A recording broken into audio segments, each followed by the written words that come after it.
ಯಾವ ದಿನಾಂಕದಂದು ಇವಾನ್ಶು ಅವರ ಜನ್ಮದಿನ ಇದೆ ಅಂತ ಇದು ಪ್ರಶ್ನೆ.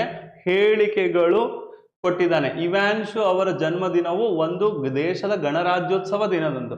ನಮ್ಮ ದೇಶ ಅಂತ ಹೇಳಿದಾನ? ಯಾವುದೋ ಒಂದು ದೇಶದ ಗಣರಾಜ್ಯೋತ್ಸವ ಅಂತ ಹೇಳಿದಾನೆ.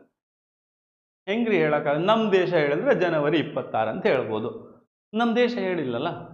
ದೇಶದ ರಾಷ್ಟ್ರಧ್ವಜವು ತ್ರಿವರ್ಣ ಧ್ವಜ ಆಗಿದೆ. ಯಾವುದೋ ಒಂದು ದೇಶದ ಧ್ವಜ ತ್ರಿವರ್ಣ ಇರುತ್ತೆ, ಯಾಕಿಲ್ಲ? ಭಾಳ ದೇಶದಿದೆ. ಅದರ ಮಧ್ಯದಲ್ಲಿ ಅಶೋಕ ಚಕ್ರವಿದೆ. ಅಶೋಕ ಚಕ್ರ ಇದೆ ಅಂತಂದ್ರೆ ಇದು ಇಂಡಿಯಾ ಬಗ್ಗೆನೆ, ಭಾರತದ ಬಗ್ಗೆನೆ ಇಲ್ಲಿ ವರ್ಣನೆ ಮಾಡ್ತಾ ಇದ್ದಾನೆ. ಹಂಗಾದ್ರೆ ಈಗ ಎ ಮತ್ತು ಎರಡು ಹೇಳಿಕೆಗಳು ಒಟ್ಟಿಗೆ ಸಾಕಾಗುತ್ತೆ. ಅಂದ್ರೆ ಡಾಟಾ ಸಫಿಸಿಯನ್ಸಿ.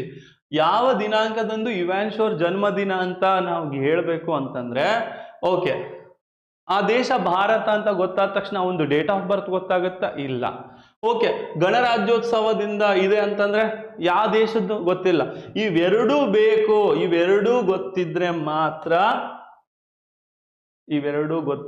ಮಾತ್ರ ನಾವು ಏನು ಕಂಡುಹಿಡಿಬಹುದು. ಸೊ ಅದಕ್ಕೆ 1 ಮತ್ತು 2 ಹೇಳಿಕೆಗಳು ಒಟ್ಟಿಗೆ ಸಾಕಾಗುತ್ತೆ.